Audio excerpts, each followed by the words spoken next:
Este episodio ha sido grabado en Contacto Studios.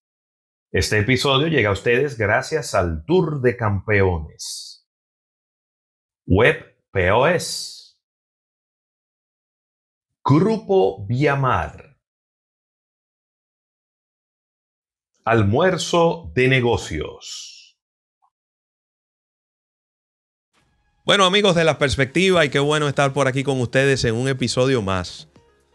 Mucha gente escribiéndome que dónde están los episodios nuevos. Pero señores, pero que la vida continúa y uno tiene mucho trabajo, cójanlo con calma. No. Saben que vamos a estar, en vez de estar subiendo un episodio semanal, vamos a estar colocando 3 episodios al mes. De manera que a la gente le dé tiempo de ver el episodio, de comentarlo, de disfrutarlo y que así también tenga más alcance. Pero aquí estamos de regreso con un episodio sumamente interesante porque en el día de hoy vamos a estar hablando de uno de las historias de éxito más importantes que hayamos tenido en el marketing, en la distribución y las ventas de la República Dominicana, pero también una historia de fusiones, y es la historia de Embotelladora Dominicana. Y para hablar de esta historia, pues me he hecho acompañar del buen amigo José Sánchez Payano, quien es especialista en distribución, ventas, docente universitario y por lo que veo tiene una memoria de elefante. ¿Cómo está, Gracias, hermano gracias. Payano? ¿Cómo está? Muy feliz de verte, José Luis. De verdad que me pareció muy interesante la idea tuya de hacer un conversatorio sobre la historia de la Pepsi en la República Dominicana, Claro. la evolución de la empresa y todas esas buenas prácticas que hicimos que nos permitieron consolidarnos en un liderazgo muy interesante durante muchos años. Claro que sí. Tú sabes que este es un episodio que tiene un valor sentimental para mí, porque mi abuelo, Ramón Cuesta Ruiz, cariñosamente Mon, fue de los fundadores de Embotelladora Dominicana junto con don Manolo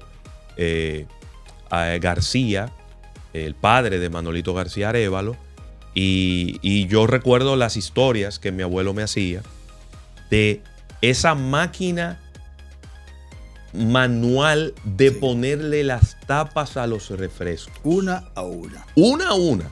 Poner una botella de vidrio, poner la tapa arriba y venir con una máquina manual, ¡fupiti!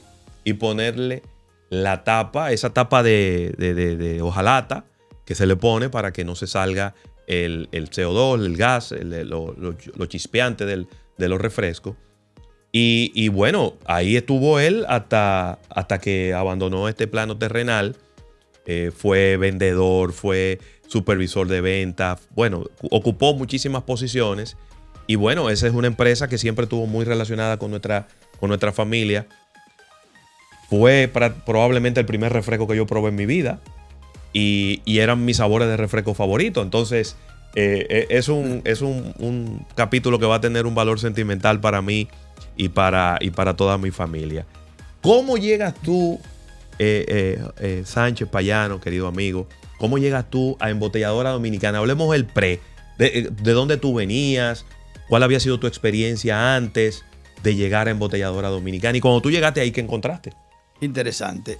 La historia mía comienza muy joven. Empecé a trabajar antes de cumplir 13 años en una casa de cambio de billetes, cheques, Ahora dólares, sería ilegal eso. Ahora sería ilegal. Ahora sería ilegal eso. Ahora no dejan trabajar a los muchachos. En aquella época eso era normal. Craso error de la sociedad. A mí me hizo muy bien trabajar desde jovencito.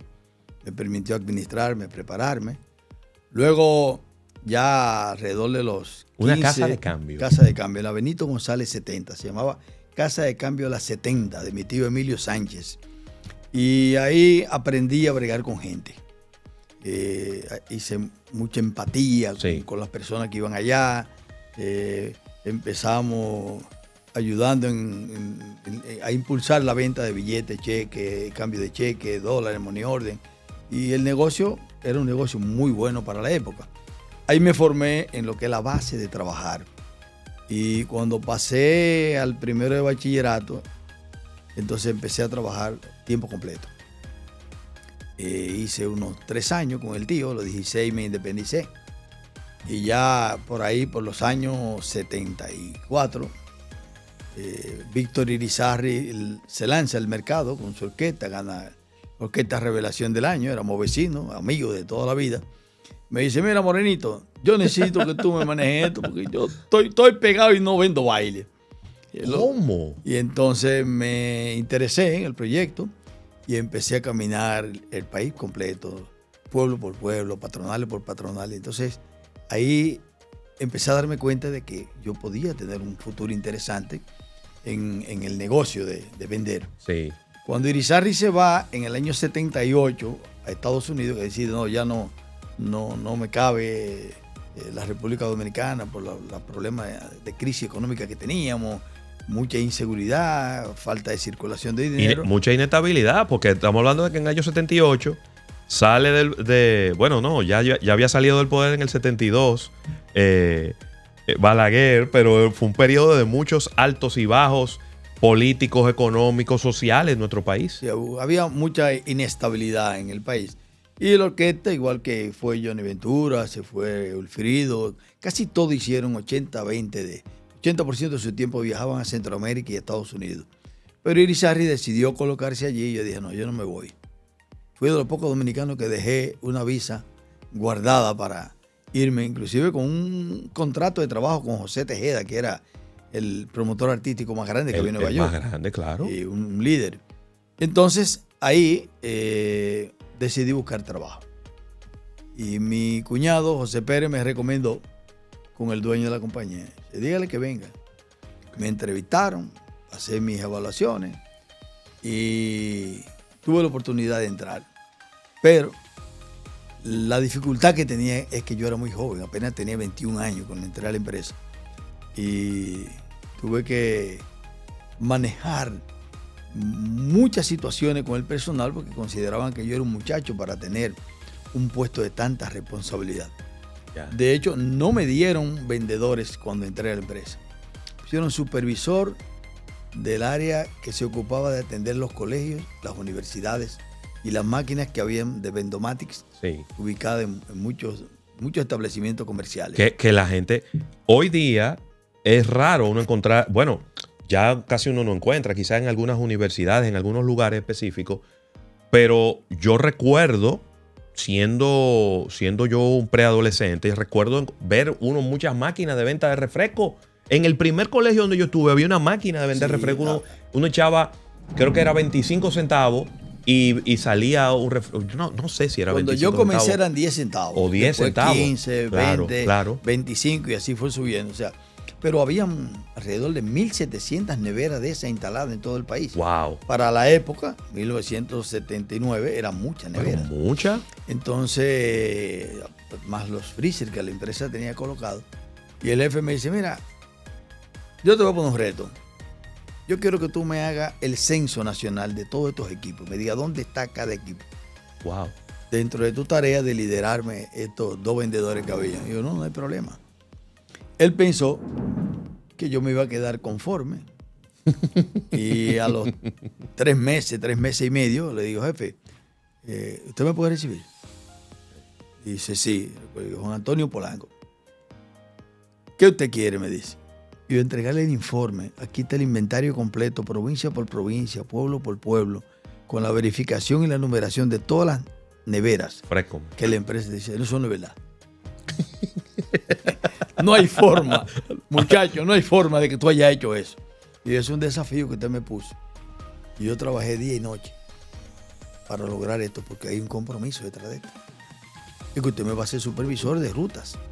Claro. ¿Qué era lo que tú la buscabas? Ese era mi sueño. Y ya con la experiencia que tenía bregando con gente, no me resultaba incómodo. Y estaba estudiando ya en la Universidad Autónoma de Santo Domingo.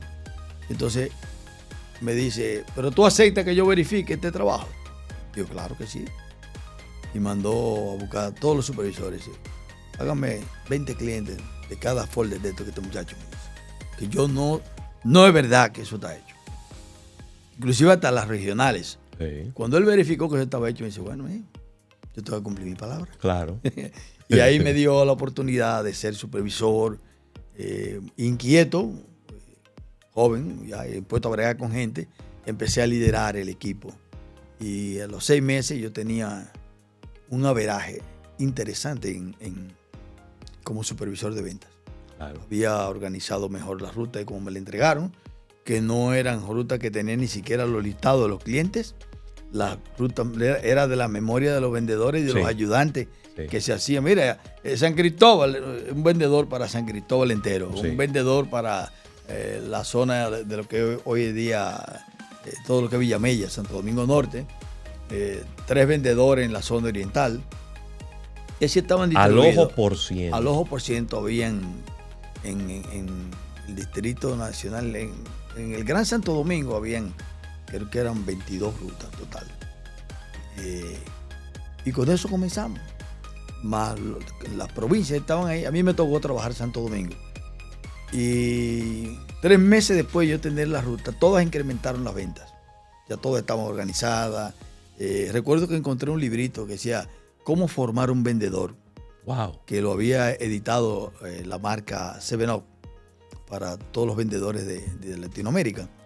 Y me lo aprendí de memoria. Entonces, día tras día, yo hacía una reunión, una matinal con los vendedores, explicándole el paso que tenían que dar de manera correcta para poder ganarse a los clientes, porque no teníamos cola. Era 7up y sabores. A eso iba yo a hacerte una pausa. ¿Cuál era el portafolio que tenía Embotelladora Dominicana en ese momento cuando tú llegas ahí? Año 1979. 79. Teníamos 7up. Sí. Y Red Rock en naranja, frambuesa y uva. Estaba la soda Atlanta. Ajá. Y una cola que le llamaban Lido Cola. Lido Cola. Esa fue la de ahorita que te confundí que con otro nombre. No caló en el paladar de... Pero que la recuerdo muy bien porque, como te digo, como mi abuelo trabajaba allí, había en la casa siempre y llegaba un huacal surtido de sabores. Y entonces ahí estaba Lido Cola siempre. Que por cierto, bueno, ya quizás moviéndome mentalmente al año 90, cuando yo llego a la universidad, el refresco líder en el mercado de la República Dominicana era 7up y la gente no lo sabe y no lo recuerda eso. Sí, bueno, en el segmento de Lima Limón tenía el 100% hasta que el tipo que llegó más adelante, Sprite, que se mantuvo con un 10% del mercado hasta que yo salí de la empresa en el año 2004. Pero en el segmento de Lima Limón había un liderazgo absoluto, total. O sea, pero inclusive, cuando tú lo comparabas contra los refrescos de cola, la gente prefería el 7up porque lo veía como un producto tan natural, transparente, con sabor a limón. Es decir, tenía como muchas cualidades que lo hacían apetecible a un público. Y en ese momento, hay que decir que no había llegado la famosa guerra de las colas, no había llegado a la República Dominicana. Le faltaba mucho tiempo, pero le faltaba un rato. Realmente nunca fue líder en el mercado. Ok. Porque era de la aceptación de un público AB. Ya. Básicamente. Ya. Y a nivel de niños empezaron a utilizarlo para regularizar el estómago, los pediatras lo recomendaban. Es un producto muy sano, todavía muy noble. Okay. Pero la marca no llegó a tener el liderazgo total de mercado. El producto líder en ventas de nosotros en esa época, que era el 50%, era Red Rock Naranja. Y el otro pastel, el 50% eran 7up. Sí, y los otros sabores. Los demás sabores, sí. El Red Rock de naranja. Un producto fuera de serie. Sí, qué sabores. Durante muchos años mantuvo el liderazgo. Bueno, para irnos un poquito adelante, la realidad es que en el segmento de bebidas de colores, de rojo, frambuesa, uva, y después otros sabores que se lanzaron, nosotros teníamos el 67% del total de mercado. Sí, Red Rock fue siempre líder durante muchos años. Una empresa que se apoyó mucho, se apalancó en esos productos de sabores que nos dieron un buen posicionamiento. De eso fue ya a largo plazo. Claro. Al principio, cuando yo llegué a la empresa, nosotros teníamos entre un 10 y un 11% de participación de mercado. La empresa no había podido experimentar crecimiento, nos manteníamos. El mercado, la demanda empezó a aumentar, subíamos las ventas, pero no estábamos creciendo como empresa porque el hecho de no tener una cola siempre nos limitó mucho. Sí, Sin embargo, claro. Pasando el tiempo, casi 3 años después de estar en la posición de supervisor, me dieron la oportunidad de ser el subgerente de ventas de la compañía. Y ahí empecé yo a crear una transformación con los supervisores para hacer de la empresa una empresa con mucho más fuerza, más fortalecida, más enfocada en tener información de mercado y elaborar estrategias de penetración. La empresa empezó a crecer y nuestra presencia aumentó. El mercado de bebidas creció mucho entre los años 80 y 86, 88. La bebida gaseosa cogieron otro posicionamiento, Sí. muchas campañas publicitarias, se hicieron muchas promociones. Coca-Cola por un lado, Pepsi, que era una empresa independiente de nosotros, Sí. y nosotros con Red Globo y Sevenó, pues revolucionamos el mercado. Y así, pasando el tiempo, en el año 2006 me dieron la oportunidad de ser gerente. No me querían dar el puesto porque era muy joven. ¿Tú no tenías 30 años ni siquiera? No llegaba a los 30 años. Que yo era muy muchacho, yo era muy joven. Y nada, al final me dijeron, ¿y qué tú harías? Bueno, yo tengo 2 opciones aquí en la empresa. Una, quedarme en la empresa que conozco y que me gusta y que amo, porque ya tengo varios años metido aquí, estoy enamorado de la carrera. O me dan el turno o me voy. Nada más son 2 opciones. Claro. Entonces ya había renunciado Juan Antonio Polanco en el año 82, casi al 83, sí, por ahí, 81. Y después llegó Vergés y en el interior hubo un boricua que no sabía de nada, no sabía lo que era venta. Ese a los 6 meses hubo que quitarlo de allá. Pero yo seguía siendo joven, me dieron esa oportunidad en esa posición y tenía que hacer una cunita. Y entonces cuando llegó Vergés, me dieron la opción de manejar tanto promoción a nivel nacional como la parte de subgerente de venta. Y ahí empezamos a estallar en una historia que pudiéramos definir de muy interesante. Ya había terminado la universidad y empezamos a marcar los pasos. Yo quería que la empresa tuviera liderazgo de mercado. Apenas teníamos un 15% del mercado cuando yo asumí el puesto. Y aceleramos la estructura de distribución. Ya teníamos listado de clientes, base de clientes, rústicamente, manual.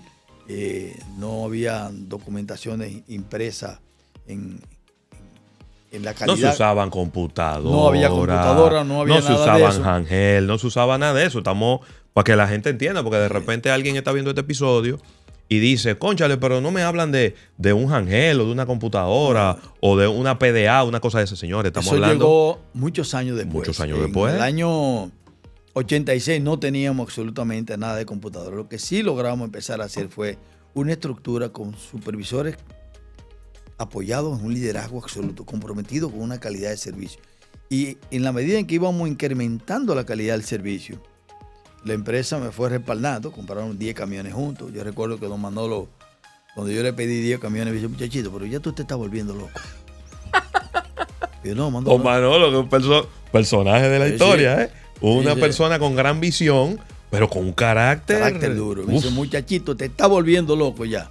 Yo, cómprame 10 camiones y preocúpese. Que del resto me encargo yo. Fíjese que ya usted está trabajando 18 horas y antes nada más trabajaban 8. en la planta. Hemos aumentado en un 50%, un 100% las horas de trabajo. Quiere decir que estamos vendiendo más. Sí, yo sé que estamos creciendo, pero no es para que tú te vuelvas loco. Bueno, empezó la confianza, don Manolito, Almeida, don Gustavo empezaron a confiar en lo que estábamos haciendo en la calle. La empresa empezó a crecer. Y para no irnos demasiado lejos, ya en el 88, 89, teníamos una revolución en la República Dominicana. Hubo que subir el precio de los refrescos 4 o 5 veces porque no había confianza en invertir en maquinarias, sino que el crecimiento del mercado se frenaba por la con capacidad aumentos, de producción. Por la capacidad de producción. Y entonces las 3 empresas trabajaban como un sindicato y se ponían de acuerdo para subir los precios. De la noche a la mañana, sin ninguna otra justificación que no fuera la incapacidad de ampliar la producción y de hacer grandes inversiones con ciertos niveles de riesgo, porque el negocio no tenía esa gran rentabilidad que tienen hoy la industria de bebidas gaseosas. Y entonces la presión ya en el año 88 hizo que la empresa, Manolito, Manolo, la familia, decidieran comprar una nueva línea de producción. Sí. Cuando se compra esa nueva línea de producción, nosotros empezamos a aplastar a Pepsi. Wow. Le pasamos el rolo por arriba. Nos fuimos comiendo una gran parte del mercado, presionamos a Coca-Cola con los sabores, lanzamos un poquito más adelante en el año 90, 91, Rock Cola, que era lo que nos faltaba. Uf.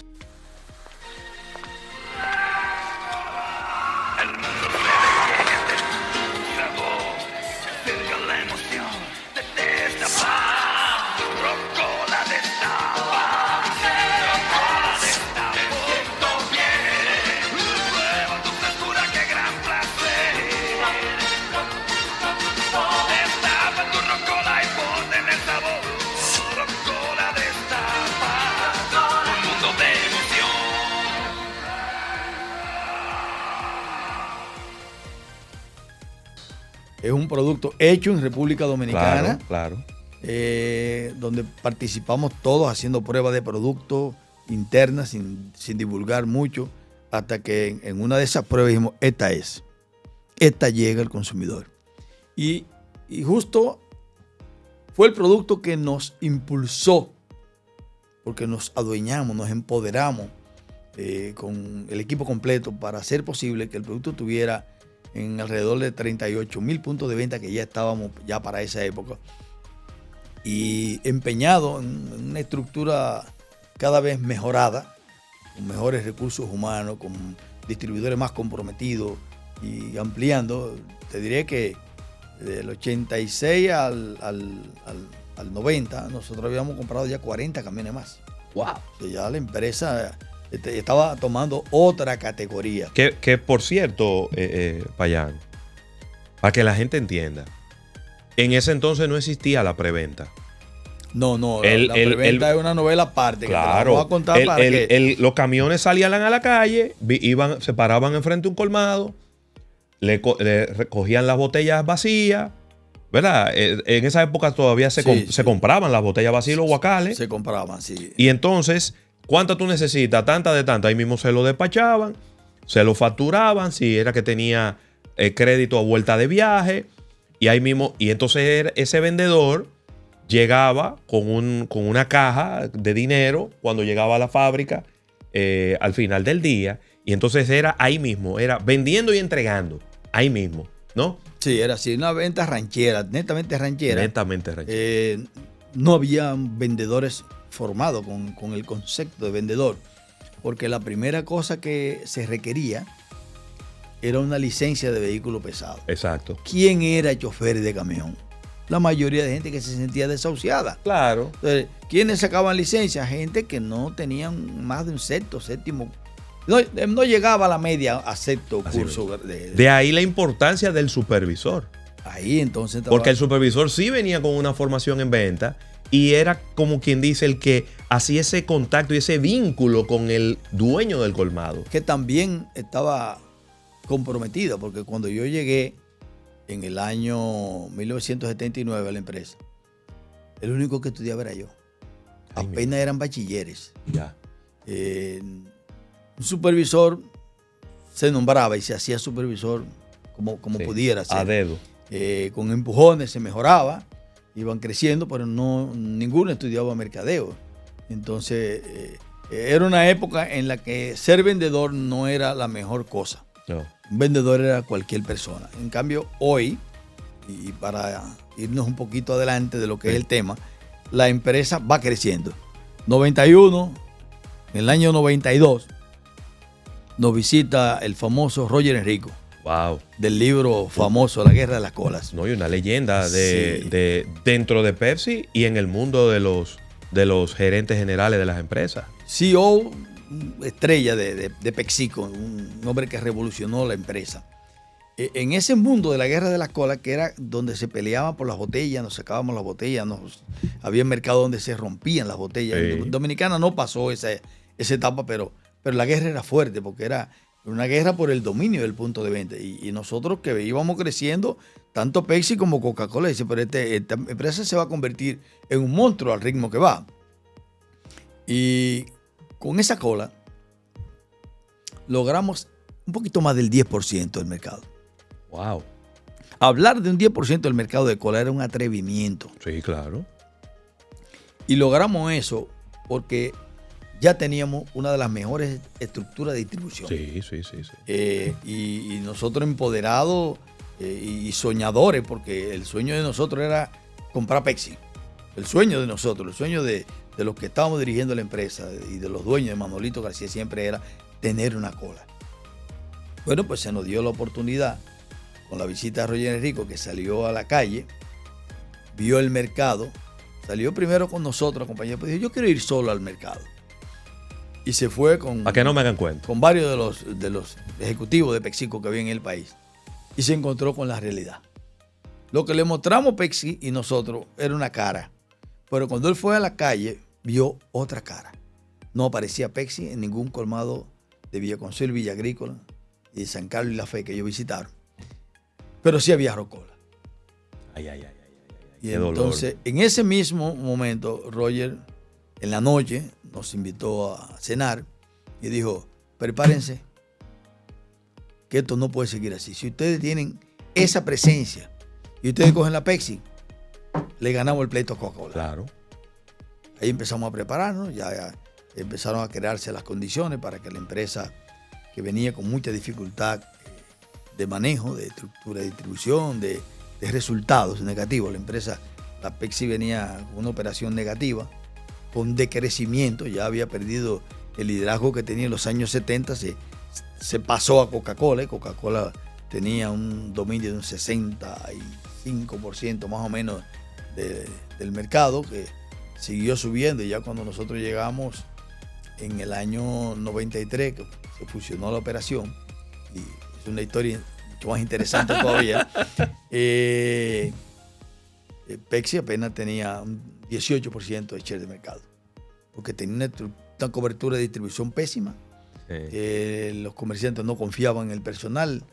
Había una actitud negativa del comerciante hacia la marca y hacia la empresa, porque había muchas cosas incorrectas. Y la otra cosa que impactaba era que no tenían capacidad de producción. Exacto. Si no había capacidad de producción, no había capacidad de cubrir el mercado. Sí. Y si no se podía cubrir el mercado... Te dejo 10 cajas, se venden. Y cuando te pido más, no hay. No hay. Esa era una realidad. Don Manolito, puedo citar aquí, muy humanitario. En ocasiones llegamos a producirle a Pepsi en la planta de nosotros para evitar que Coca-Cola se adueñara de todo. O sea, un trato súper cercano de García Arévalo con don Armando. Armando D'Alessandro. Sí, y eso creó una relación, una sinergia entre nosotros buena. Lamentablemente ya para el 93 se produce la negociación. Y ahí empieza la gran guerra de las colas en la República Dominicana. Antes y después. Ya teníamos una cobertura de distribución de más del 95% de los puntos de venta de la República Dominicana. Que eso no era fácil, ¿eh? Y la empresa en ese momento tenía un 28% del total del mercado. Ya no éramos la empresa de un 18% y ya teníamos un 28% del mercado, que nos lo ganamos en ese periodo de tiempo, que era mucho para una empresa que lo que tenía era sabores, donde el 55% del consumo total de bebida gaseosa era cola. Sí. O sea, nosotros la gran ventaja la llevábamos porque teníamos unos productos muy bien valorados por los consumidores. ¿Dónde era que estaba la planta y las oficinas de Pepsi Cola Dominicana? En la Tiradentes con Kennedy, ¿no? Pepsi Cola estaba Tiradentes con Kennedy. Tiradentes con Kennedy, en esa esquina, a mano izquierda, cuando uno va de sur a norte. Ahí frente a donde estaban los bancos, frente a la bomba. Y de ahí pasamos la operación para allá. Y ahí empieza un antes y un después del mundo de las bebidas gaseosas. Sí. Fuimos la primera empresa. Bueno, vamos a dar un paso atrás antes de la fusión. Ok. Ya Embotelladora Dominicana había iniciado el sistema de preventas. Es decir, sacamos de la calle en Santo Domingo y en Santiago todos los vendedores rancheros. Y nos fuimos a preventa. Claro. Una organización impactante. Era un vendedor que llegaba en un vehículo, tomaba el pedido. Bien presentado, estudiantes universitarios, sí, claro. La mayoría. Y entonces al otro día, iba el camión a entregar. Al otro día. Debo decirte aquí que la primera empresa que tuvo una estructura de preventa ya con sistema de información, con data apoyada con informaciones precisas. Y fuimos la primera empresa en tener handheld aquí con los vendedores. Claro. O sea, que facturábamos y se hacían las transacciones. Había una serie de procesos interesantes. Y cuando nosotros le dimos a esa maquinaria con una calidad y una respuesta rápida, porque cuando tú pasas de venta ranchera a preventa, tú tienes una optimización de las rutas. Totalmente. Y entonces teníamos aquí 66 camiones y todo eso pasó a preventa. Entonces teníamos una capacidad de entrega mucho más efectiva. Claro. Y ahí consolidamos un liderazgo fuerte, que fue lo que nos dio la oportunidad de potenciar la participación de mercado de Pepsi en la República Dominicana. Y una estrategia que se jugó don Manolito fue que lanzamos el medio litro Pepsi. Primer empaque intermedio en el mercado. Porque existía la botella de 8 onzas. Y la del litro. Y existía el litro ya que daba. En los años 88, 90 se lanzó el litro. Recuerdo esa campaña de da 6 vasos. Da 6 vasos. Anda por ahí. Pero para toda la familia. Pero antes de ese medio litro, hubo una estrategia de la empresa. Yo quiero que tú me la confirmes porque es algo que siempre he tenido en mi memoria. Y era, ustedes se fueron a los colegios y a las universidades a dejarle freezers a cambio de exclusividad. Sí, esta estrategia. Y esa estrategia creo que fue Embotelladora que la implementó porque Coca-Cola no tenía esa estrategia y era una estrategia que venía hasta cierto punto prestada de los roneros. Sí, donde se peleaban la exclusividad de la discoteca y de los bailes. De hecho, esa era una visión muy clara que tenía don Manolo García. Él decía, en los colegios los muchachos educan el paladar. Sí. Lo que haya que dar para estar en un colegio no importa. Increíble eso. No importa. Y entonces nosotros nos empeñamos en que el 80% de los colegios y escuelas públicas que vendían refrescos eran exclusivas de nosotros. Sí. Sin tener cola. Había un equipo de hombres trabajando para fidelizar los colegios. Bueno, pero se regalaban 1 y 2 botelleros a un colegio. 2 y hasta 3 en algunos colegios. Había colegios que se vendían muchos refrescos y los fidelizábamos. Y después cuando Coca-Cola reaccionó, que quiso arremeter contra nosotros la estrategia, se armó una guerra de papeletas. Sí, porque estaban bloqueados en todos los colegios. Y al tener nosotros el 80% de los colegios exclusivos, se armó una guerra de papeletas, donde pagábamos hasta 100,000 pesos por la exclusividad de una cafetería en el año 90. Wow. Eso es $1 millón de pesos de hoy. De hoy, dineral. Pero gracias a Dios, y como te dije, la estrategia de fidelizar los clientes, de personalizar la relación de nosotros con los clientes, no nos pudieron golpear. Ahora, hubo la reacción del medio litro. Porque el medio litro primero quien lo lanza es Pepsi, pero Coca-Cola no se queda dado. Sí. Y entonces viene y reacciona con un medio litro también, con un grave error. Gravísimo. Y yo recuerdo eso porque ya yo estaba estudiando mercadeo y ya uno veía estas cosas no como un consumidor, sino como un analista del mercado. Pepsi lo lanza con una tapa normal. Que tú destapabas y tenías que tomarte el líquido que estaba ahí adentro, pero Coca-Cola lo lanza con una tapa de rosca. Sí, ellos hicieron esa estrategia. Ya ellos habían lanzado el medio litro en Centroamérica. Y para diferenciarse de nosotros, que nos habíamos adueñado del mercado, porque justo menos de un mes antes, la presión por el freno del mercado aumentaron el precio de 2,50 a 3 pesos. Wow. Y nosotros ya habíamos establecido que íbamos a vender a 3 pesos con 50 centavos. Y empezamos a darle 8 onzas de refresco por solo 50 centavos. Cuando la gente empezó a comparar, pero medio litro por 3 pesos y medio versus el chiquito por 3 pesos, Claro. se volcó el público. Sí. Recuerdo que los estrategas de Coca-Cola decían, déjenlo, que eso va a ser un fracaso. Sí. Manolito va a perder los 21 millones de dólares, que de hecho fue la transacción más grande que se hizo en la República Dominicana. 21 millones de dólares. 21 millones de La compra dólares en el embotelladora año 93. comprando a Pepsi-Cola Sí, Dominicana. señor.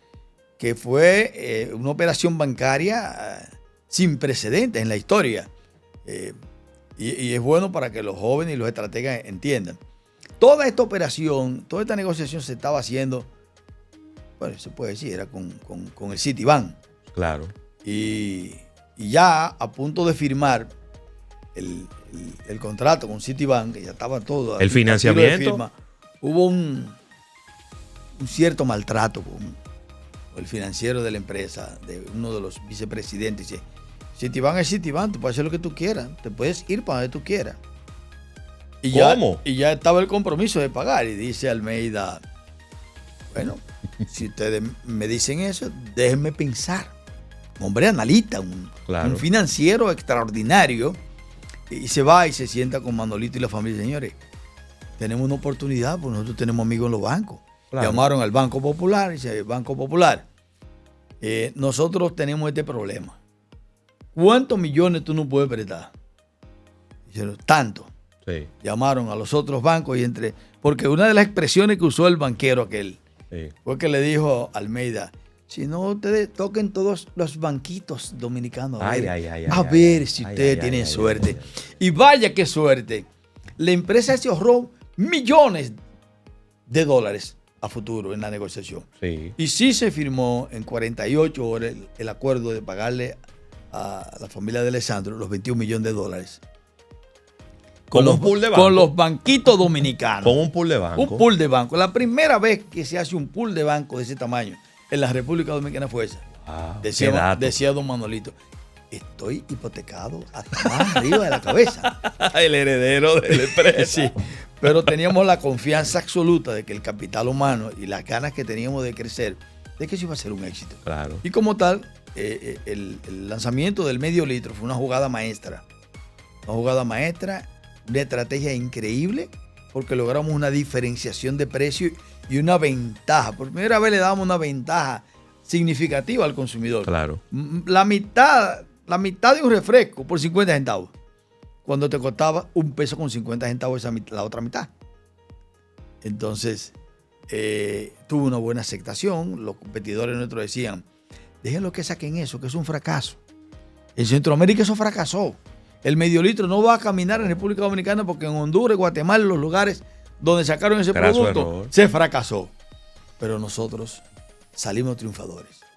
Eso nos dio una oportunidad interesantísima. Logramos la fusión un 16 de agosto, que le denominamos el Día de la Restauración de la Marca. Tal cual la restauración de la independencia de la República Dominicana. Y empoderado todo con esa estrategia, más el apoyo publicitario de la compañía y una estratega increíble, que era el respaldo de Artis, que Artis era la empresa que hacía todo el marketing de relaciones y de contacto con los medios, con todo lo que tenía que ver con imagen de la empresa. Aliado con todas esas estrategias, nosotros nos fuimos muy por delante. No nos alcanzaban los productos. Wow. Tuvimos que mandar a hacer botellas a vapor en diferentes mercados. 6 meses después, Coca-Cola ya reacciona y trae al mercado la botella de rosca de medio litro. Sí. Carazo error. Sí, pero fue un error porque la gente destapaba, bebía y volvía y tapaba. Pero no fue ese el mayor problema. ¿Cuál? El problema es que la boquilla de rosca se chocaban, botella contra botella, y se rompían las esquinitas.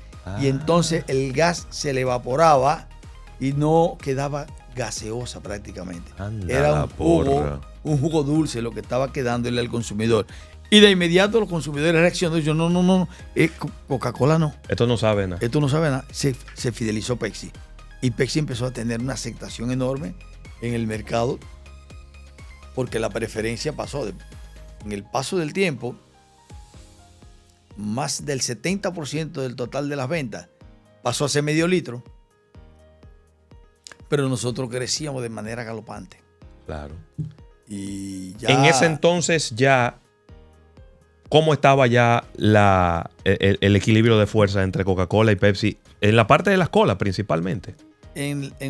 Para la fusión nos pusimos 60-40. Pasamos de 18 a 40% de share de mercado. Ok.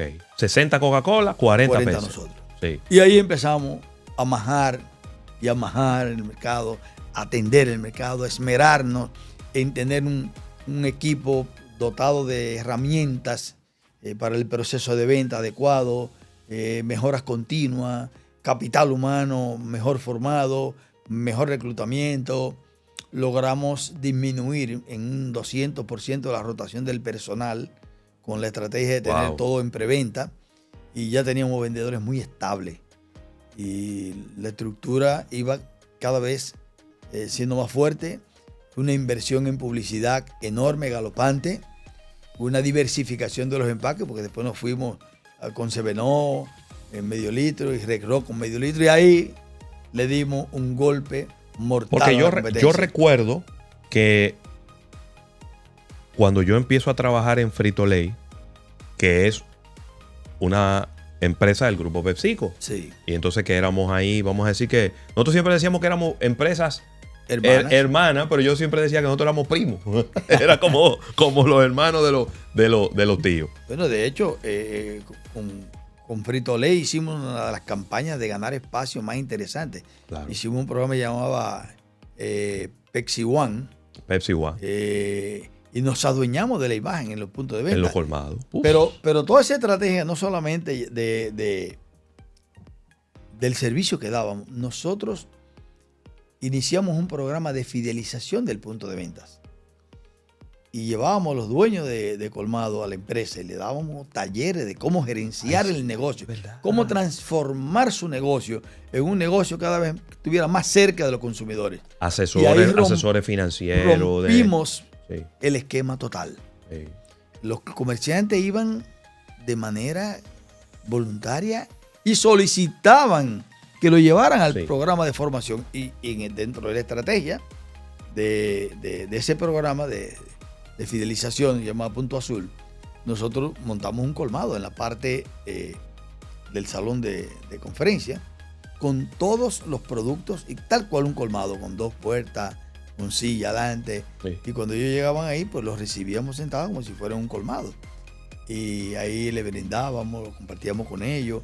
Ellos veían las neveras colocadas con dominio que estuvieran atractivas para el consumidor. Claro. O sea, una de las cosas más interesantes que hicimos fue que nos adueñamos del punto de venta con neveras. Sí. Ya cambiamos de las neveras aquellas por las que yo entré a la empresa a las neveras que hay. Sí, porque cuando tú entraste a la empresa eran unos botelleros. Eran botelleros. Que las botellas se ponían acotadas. Y las neveras de moneda. Eso no se veía. Ya en el 90 y tanto empezamos a colocar neveras en la entrada del negocio. Primero detrás del mostrador. Exacto. Y luego rompimos el esquema y convencimos a los comerciantes de que pusieran los productos al alcance del consumidor. De la mano. Y la mayoría decía que no. No, me lo van a robar. Siempre la excusa. Me van a robar. Yo recuerdo que pusimos en el presupuesto 200 neveras. Y llegaron las primeras 100. Y reuní el equipo del Distrito Nacional. Le dije, para la calle, quiero esas 100 neveras colocadas hoy. Y se fueron todos para la calle. A las 5 de la tarde no llegó nadie dándome buena noticia. Que no, que los comaderos, que no van a romper, no van a romper su tramería. Pero ustedes tienen poder para pagarle la tramería. No, que ni así lo quiere. Yo, está bien, vámonos juntos. Recuerdo que nos fuimos a la Ensanche La Fe. Ay, papá. Ahí en la Paraguay, colmado que está en la esquina y doblando la curvita de la Paraguay. Y conversando con el dueño del negocio. No, es que esa tramería es muy costosa para yo inventar. ¿Cuánto cuesta la tramería? Si no le vende, si no le aumenta la venta, yo le armo la tramería nueva, como usted la pida, y firmamos aquí. Y empezamos a romper objeciones. Sí. Y a romper, al otro día colocamos 50 equipos, empezamos a colocar. Porque fue así mismo los supervisores, cuando vieron que tenían poder, claro, y que me habían dicho a mí que sí, los gerentes de distrito, todo el mundo arrancó con velocidad a colocar equipos. Eso era una cosa impresionante. Colocamos en cuestión de 15 días las 200. ¿Y qué pasó? Empezamos a visitar los clientes para preguntarles, lo que nos decían que no. Sí. Que si podíamos retirar la nevera. Y decían, no, para usted retirarme esa nevera tiene que cortarme la cabeza. Porque ahora que se está vendiendo usted no refresco, sabe que la gente viene aquí nada más a pedir un refresco de esa nevera. Y así es como los mercados se van construyendo y se van transformando. En ese momento, ¿cómo estaba ya entonces el equilibrio de fuerza? ¿65-35? Porque yo recuerdo que en una buena etapa de Pepsi tuvo el 65% y este país era de los pocos países en el mundo donde Pepsi era líder por encima de Coca-Cola. Como empresa, en el año 2000 hasta el 2004, la empresa tenía total venta como empresa. Estábamos en el 62% del total del negocio. Ok. Teníamos el mercado de cola 51, a veces girábamos al 52. Ok. Eso fue un fenómeno. Pero ven acá. Inaceptable para Coca-Cola. Pero la realidad era que nosotros nos convertimos en líderes absolutos de mejor posicionamiento en el punto de venta. Se va a oír feo lo que voy a decir, pero todo eso que hizo Embotelladora con Pepsi hizo saltar a los Hellmann's de Coca-Cola. Y ahí es donde llega Bepensa y se hace dueño de la distribución de Coca-Cola en el país. Bueno, tú sabes que porque siempre... ellos no querían invertir lo que Coca-Cola les pedía que invirtieran para poder hacerle frente a esa competencia tan agresiva. Es que nosotros nos convertimos en un monstruo. Sí. Y por más esfuerzo que ellos hacían, la estructura de venta que nosotros teníamos, por más que ellos intentaban hacer cosas parecidas a nosotros, siempre tuvimos un paso adelante. Fuimos una empresa pionera en crear cercanía con los dueños de negocios. Nos convertimos en amigos. Si cogíamos, por ejemplo, la Abraham Lincoln, la única avenida aquí que tenía negocios gigantes de bebida gaseosa, era la Lincoln. Teníamos el caso de Adrian Tropical y de Lincoln Road. Sí. Y teníamos todas las pizzerías de aquí, eran exclusivas de Pepsi. Sí. Y nosotros... Con los letreros afuera. La empresa en un fenómeno de marketing. De hecho, los estudiantes sí. de las universidades iban allá a recibir orientación para su tesis, para trabajo. No, entonces se llamó el fenómeno Pepsi. Llegaron los rocolocos de Red Rock. Los rocolocos están bien locos. ¡Qué sorpresa al destapar! En cada refresco un roco loco puedes hallar. Forma con las tapitas de Red Rock y 7-Up el nombre de cada roco loco. Y gana con una quincha tapita marcada en rock. Motombolo, monotoyo, roco loco rock. Llegaron los rocolocos de Red Rock. ¡Aprétalos! Lamentablemente, pasa el tiempo y como todo cambia, la empresa nuestra, desde mi punto de vista, una decisión errónea de mis queridos amigos de vender una parte de la empresa.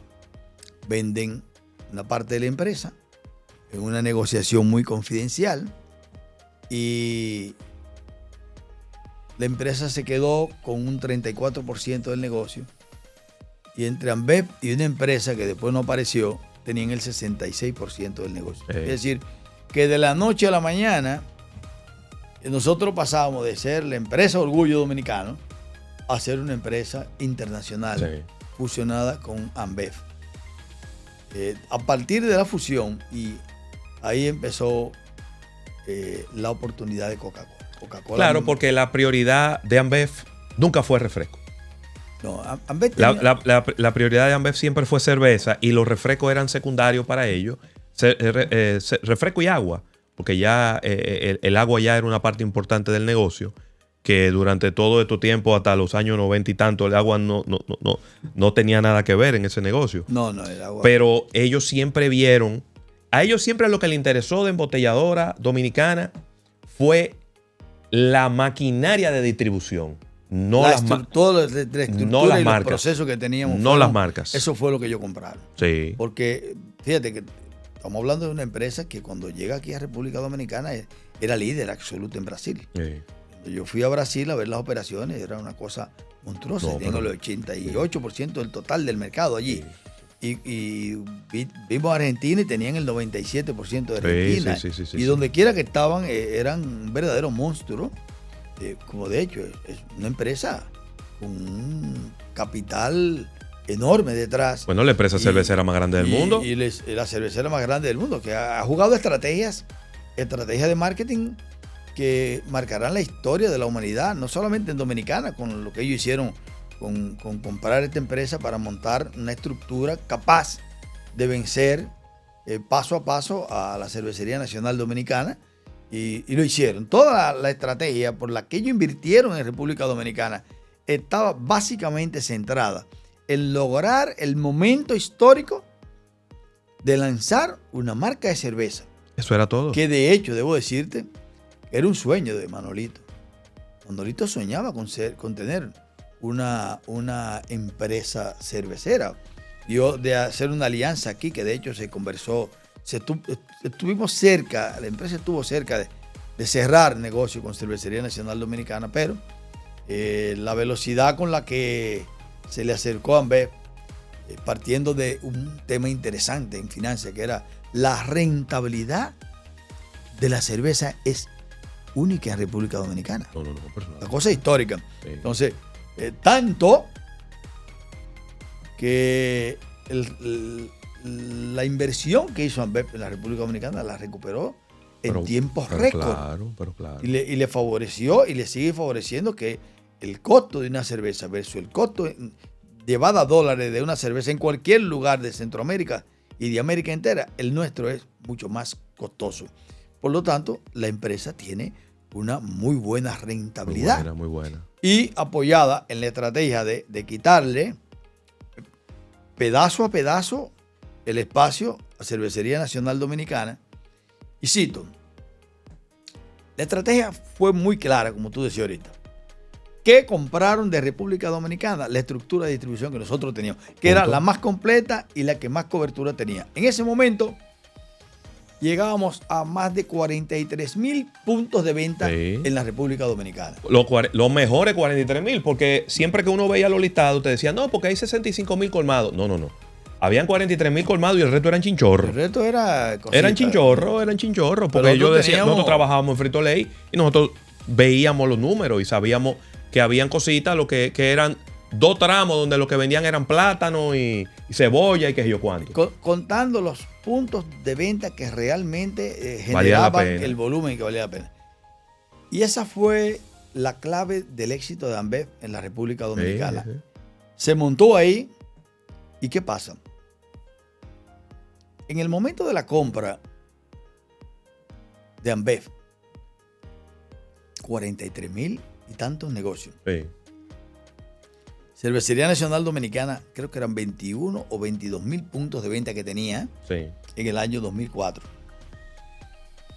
Luego subió de 21,000 a 28,000 puntos de venta. Pero si usted suma y resta, hay 15,000 puntos de venta de los sectores más deprimidos de la economía dominicana que no tenían servicio, que le daba brega. Es más, no había posibilidad alguna de conseguir un código. Entonces, ante esa negativa de seguir ampliando la cobertura de distribución por asunto de análisis de rentabilidad que hacían los funcionarios de la empresa, no fue posible lograr incrementar la distribución efectiva. Claro. No es que no había cerveza en los 43,000 puntos de venta. Todo lo contrario. La presencia de la marca estaba ahí. Claro, pero a través de distribuidores. Pero a través de terceros, de intermediarios. Tú no tienes el control. No había control. No tienes el control del mercado. Y de hecho, se cometió un error que yo llegué a citarlo varias veces, porque yo pasé en el 2005 a trabajar unos programas de fidelización un año después de haber salido. Firmé un contrato con Cervecería Nacional Dominicana y empecé a trabajar allí. Y hubo resistencia a ese proceso de cambio. ¿Y qué pasó? Un camión de cervecería llegaba a San Carlos y digamos que se paraba en la Enriquillo, esquina Feliz María Ruiz, esquina México ahora. Y en apiaban 30 o 40 cajas. Pero había un negocito, una esquina más adelante, que no tenía capacidad de comprar más de 15 cajas. Exacto. Y iba a la otra esquina y habían 3 colmados. 2 se le vendía y 1 se quedaba sin producto. Así mismo. Tenía que comprar apalancado con el vecino que le hiciera el favor. Sí. Y ahí fue donde Ambev centralizó su operación mágica. Y recuerdo que luego del lanzamiento de sus productos, decidieron popularizar el producto. Le metieron una estrategia de precio, dando 3 por el precio de 2. 3 por 100 pesos. Sí, 3 por 100 pesos. 3 por 100 pesos. La estrategia más agresiva que se haya hecho en la República Dominicana. Nunca visto. No, eso nunca se había visto. Inaguantable. De hecho, Cervecería Nacional Dominicana no entró en ese juego. No. Ya para esa época, Cervecería había logrado, y yo participé de ese programa, capacitamos 17.500 dueños de negocio en un programa que se llamaba Mercadeo en el punto de venta. Le dábamos entrenamiento a los dueños de colmados sobre gerencia de negocio, estrategias de comercialización y los fidelizábamos con una serie de promociones semestrales, trimestrales y anuales, con unos bonos extraordinarios. Los clientes importantes los teníamos amarrados, totalmente bien amarrados. Pero entre todos esos pequeños hubo mercados como por ejemplo Santiago, donde de la noche a la mañana habían cogido un 20% de mercado. Wow. Y recuerdo que hice un estudio en el sur, específicamente en San Juan de la Maguana, y fue alarmante. Me senté con el presidente de ese momento, con Franklin, le entregué el estudio. Yo, Franklin, o cambiamos o vamos a tener problemas. Sí. Y me dice, no, para allá, no, entonces, mire, 40% del mercado. Eso es insólito, inaceptable. Claro. El personal de nosotros no está trabajando. Hay que hacer una revolución. Bueno, se hizo la revolución. Pero ya el niño estaba grande. Sí, ya era muy tarde. Ya había gestado un periodo en el que... Y tú tienes un niño que tiene un bolsillo que le llega a los tobillos. Un bolsillo grandote. Sí. Y Cervecería Nacional con un bolsillo limitado. Claro. De cara al proceso que había vivido la empresa. O sea, ¿qué te quiero decir con el proceso que vivió la empresa? Que era una empresa de cigarrillos asociada con Philip Morris. Sí. La empresa decide comprar las acciones de Philip Morris. Había una deuda, un compromiso financiero grande. Muy grande. Y entonces llegan estos monstruos con capitales frescos, con dinero en exceso. Ahí no había presupuesto. Y le dio un gran susto. De hecho, los analistas decían que para vivir en una incertidumbre era mejor negociar. Y vender. Y no sé si recuerdan, para que el público tenga este banquete completo, cuando Cervecería Nacional decide capitalizarse bien, coloca acciones en la bolsa de valores. Y digamos que a las 6 de la tarde se empezaron a vender las acciones. Ya antes de la medianoche, Ambev había comprado el 95% de esas acciones de la bolsa. Entonces empezó a ser parte de la empresa. Y una vez. Sí. Y ya tenía información, ya era una amenaza total para la empresa. No ganó un peso mientras estuvo compitiendo con cervecería en este país. No, porque el objetivo no era ganar. No, era disminuir. Era lograr lo que ellos querían. La cosa hay que decirla como son. Ambev llegó a la República Dominicana mucho antes de instalar plantas, mucho antes de todo eso. Y llegaron aquí. Y fueron y se sentaron con don José. Y le dijeron, nosotros queremos comprar esta empresa, vamos a comprar la mitad. Y mire, usted se va a asociar con la empresa cervecera más grande del mundo. Y don José dijo, pero esto es imposible. ¿Cómo yo le voy a vender mi empresa? Que la hemos visto crecer desde este tamañito a ser la empresa dominicana más importante del país. y como yo se lo voy a vender a esta gente y voy a perder el control de mi empresa. Y nosotros decíamos en ese entonces, cuando estábamos en ese entonces en Marketing Mix, y la gente nos decía que estábamos locos. Y nosotros decíamos, tarde o temprano tendrá que vender, porque tú no te puedes...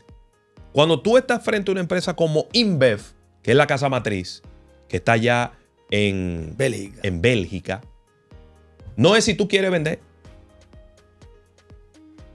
porque ellos te van a ir disminuyendo y te van a ir poniendo cada vez más pequeño y van a hacer que tu empresa cada vez valga menos. Y la estrategia... Y eso fue lo que ocurrió al final de la historia. Sí, estrategia agresiva, muy agresiva. Muy agresiva. Y lógicamente la familia fue inteligente. La familia dice, bueno, pero si a este ritmo y viendo la historia claro, de lo que pasó en Brasil, lo que pasó en Uruguay, lo que pasó en Paraguay, en Argentina, ya estaban metidos en Venezuela, sí. estaban entrando a Guatemala y otros países de América. Ya la empresa con un poder extraordinario claro, y una capacidad superior gira el mundo y Ambev da el brinco, el salto del siglo cuando hace alianza con Interbev. claro. Entonces se une Ambev con Interbrew Sí. y forman InBev. InBev. Oye, y ahí empieza una carrera desmedida Sí. con muchas estrategias buenas, Hoy con una día, penetración. muy pocas empresas en el mundo pueden competir contra InBev. Y una empresa, bueno, para que tu público y nuestro público tenga una idea del mercado de cerveza, esta empresa InBev es tan agresiva que fueron a comprar a Budweiser. La compraron. Y Por encima del Senado de los Estados Unidos. Y al Budweiser, el socio le dijo que si estaban locos. Sí. Dijo, no hay problema, estamos locos, pero te queremos comprar. Y él dijo que no, que eso no se vendía. Se fueron, trazaron una estrategia afuera y todo el que tenía acciones, o sea, la primera cosa que se dieron cuenta que el presidente de la empresa no era mayoritario, Sí. era un minoritario que administraba acciones de miles de Claro. personas que tenían 10 acciones, 50 acciones, 500 acciones, N acciones. Y le hicieron una oferta de esas indeseables Sí. y le compraron las acciones de la noche a la mañana. Tenían el 80% Sí. de las acciones de la empresa.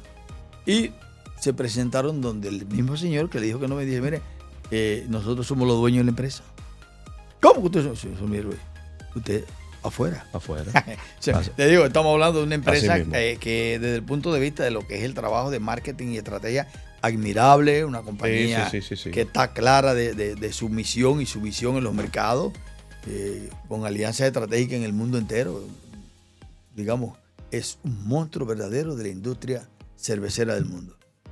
Bueno, de verdad que yo no le puedo agregar ni le puedo quitar ni un pedacito a todo lo que tú has hablado aquí en el día de hoy, gran amigo José Sánchez Payano. Qué bueno que hayamos podido tener esta oportunidad de grabar este episodio de esa historia de embotelladora desde mucho antes de tener inclusive a Pepsi, una empresa magnífica de la República Dominicana y que, bueno, pues que ya pertenece a todo ese grupo de Cervecería Nacional Dominicana a través del tiempo, y para que la gente vea y conozca desde dónde viene esta empresa y todas esas hazañas que había hecho en el tiempo. No se me puede olvidar mandarle un saludo a un amigo tuyo, ¿A cuál de ellos? o Juan Miguel Ecaño. Ah, Sen Príncipe. Bueno, yo solo pudiera decir un asunto que me gustaría volver a ver, Sí. y es la guerra de las colas. Ahí sí. Yo creo que Ambev tiene... Yo me conformo con una guerra de cerveza. Ambev, no, eso no va a pasar. Pero con una reconquista de Pepsi y de los sabores de Herrero en el mercado, todavía hay tiempo. Claro. Porque para hacer un poquito de cierre, como empezamos a hablar de refresco, Sí. concluir con refresco. Hoy en día, la participación de Pepsi no creo que pase un 15% total del mercado como industria, pero Cola Real es la líder del mercado de bebidas gaseosas. Increíble. Un fenómeno histórico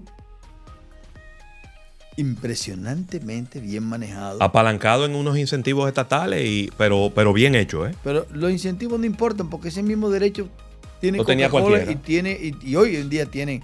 De hecho, Coca-Cola tenía el permiso de esa fábrica para montarse en Navy, nunca se instaló.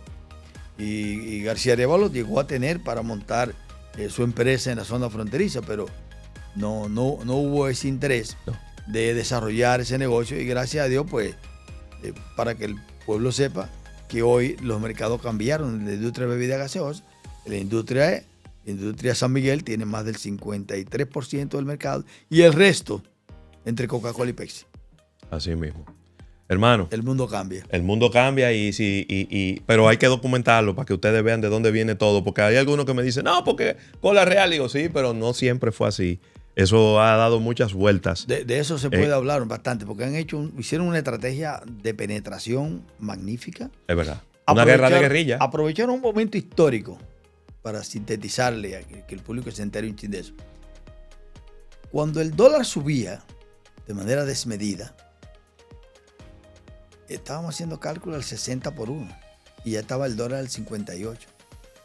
Cola Real entra en un momento en que el precio del dólar baja a 43 y el precio del dólar del 60 al 43 hay un margen bastante grande. Sí, sí. ¿Y qué pasó? Entró con un precio ideal, con una rentabilidad buenísima, y los dos líderes del mercado subestimaron la capacidad de penetración de Cola Real. Así fue. Y no bajaron el precio de los consumidores. Y entonces la masa, que es el segmento C, D y E, educó su paladar con Cola Real. Y ahí está el resultado. La gente, no, que el sabor, que no me gusta, que no te gusta ahora. Pruébalo. Pruébalo. Y cuando tú lo pruebas 5 veces, ya te quedaste con él. Ahí te quedaste. Hermano, muchísimas gracias por tu tiempo. Y yo sé que esta no va a ser la única vez. Tenemos que hablar de rones. Ah, sí, también. Hay un porque yo sé que ahí tú eres un duro. Aprendimos un poquito. Gracias, José Luis. Gracias, José pueblo. Sánchez Payano. Amigos de La Perspectiva, si a usted le ha gustado este episodio, por favor, compártalo. También dele like. Y nos vemos en otro episodio por ahí de una de estas cosas que estamos rescatando y documentando de la historia de la República Dominicana. Este episodio ha sido grabado en Contacto Studios. Este episodio llega a ustedes gracias al Tour de Campeones, Web POS, Grupo Viamar, Almuerzo de Negocios,